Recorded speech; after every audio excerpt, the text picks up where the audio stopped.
If you're looking for Ultimate Team coins, check out FIFACoinstank.com in the description below and use the code TRAY for 5% off your order. Enjoy the video. What is up, guys? TRayALLDay here, and welcome to another episode of my Fulham crew mode. This is episode number 41, and as you can't really tell at the moment, this is a post-commentary. I did record this whole thing live, but I realized after the fact that I had recorded with my wrong microphone.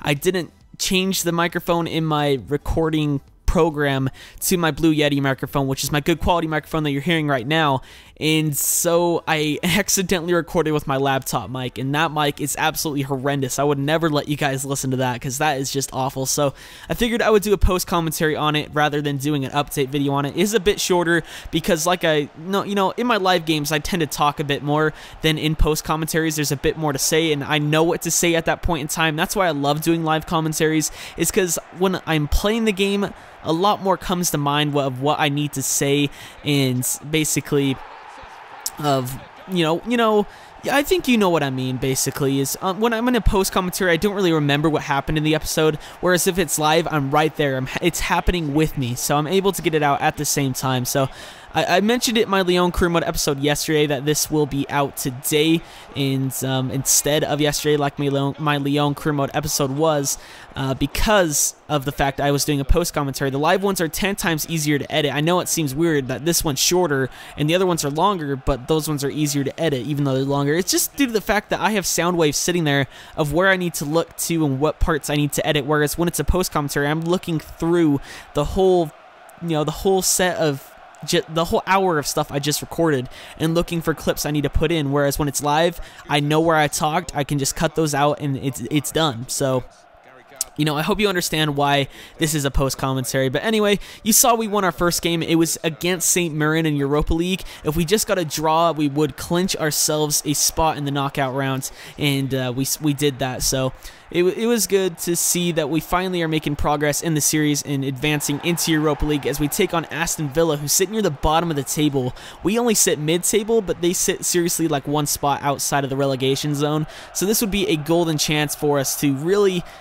up ourselves up the table, and Henri Saivet scores our first goal from a penalty, does his signature celebration you see right there, and we take the 1-0 advantage. But just minutes later, you will see on your screen right here, the ball isn't cleared away and they take it near post. You would have saw before the game the lineup, I had Christian Walton in, but I actually moved Paul Nardi in a few minutes later. I actually mentioned in that live commentary, I was like, oh well, I need to change that, so I changed it literally a few minutes after the game started, and they got another quick fire double to take a 2-1 lead in like the 32nd minute. I can't see it on my screen right now, I apologize, but it was absolutely ridiculous. I was so pissed off that they took that lead. But in the second half, Gaeta Fofana has a chance to equalize, but his header goes just wide, and we unfortunately can't take the lead. But Florian Thauvin pushing through here, he's going to cut inside the box, take a shot, and it goes past Guzan to get the 2-2 tie, and I can't see what minute it is, but I know that celebration was freaking sick. Just walked up to the away fans, held up his ears saying, hey, can you hear me now?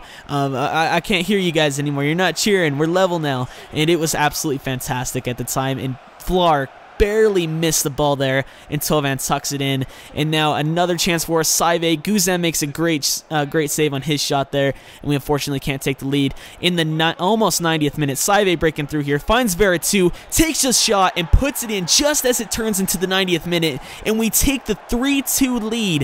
What a comeback that was. I honestly could not believe it. You'd probably rather hear my live reaction, because it was 10 times better than this, but Veretout goes off the balls of Guzan. It literally went between his legs and hit his balls. You can see right there, bounced off of him and bounced in the back of the net. Absolutely fantastic. I was so delighted to see that one go in, and we take the 3-2 lead. If we would have got a draw to that game, I would have been very disappointed. Like I said, they sit near the bottom of the table, so really, we can't afford to be losing these type of games, and I consider a draw a loss when you're playing that type of team that's so low in the table. But we do fight well, we come back, 2 second-half goals to get the lead, and we do win 3-2. But as you can see, Jordan Veretout, after scoring that winner, says, hey, I'm not really looking forward to playing this game, which was just a few days after our Villa game. So he asked for a rest, and he just scored the winner for us, so I'm definitely going to give him one. And Ashley Westwood is complaining like a bitch about his role at the club. He just played in our first game in the episode against St. Mirren, and he didn't play in the last one, so now he's pissed off. I'm sorry you're tired. I can't play you on every game. But this was the lineup we kind of went with. I was talking over it, doing it live, making the squad live, so I'm sorry you can't really see it. I kind of when I do post commentaries, I usually record of what I'm going to show you guys, and I'll record like the lineup and show you guys the lineup, whereas when I'm doing it live, I know what I'm going to show you guys, and I couldn't show you guys the lineup, but it's basically a youth side with Graham in there. You got Terhorst in there, Dembele, but you can see Berahino tucks that one in. And actually, what am I talking about? Graham and Terhorst were in there. They were in the first game, but yeah, Berahino gets the goal for us there from a pass from Dembele. Absolutely class from that. It was Nathaniel Klein, you can see near the bottom of your screen, kept him on side. Awful marking from him, and Berahino stays on side. The ball from Dembele finds him, and he puts it in. The real last chance of the game came from Gaeta Fofana, cutting down the wing, cuts inside, and his shot goes just wide of the frame and goal, unfortunately for him. So that will be the end of the game, the end of the episode. 3 games this episode, 3 wins. Absolutely fantastic stuff. Like I said, I'm very sorry this wasn't a live comm, and it wasn't longer for you guys, but that's just the way the cookie crumbles, I guess. But yeah, either way, there will be another episode of this out tomorrow, which will be a live commentary. So I hope you look forward to it. My name's TRayALLDay, and I'll see you next time.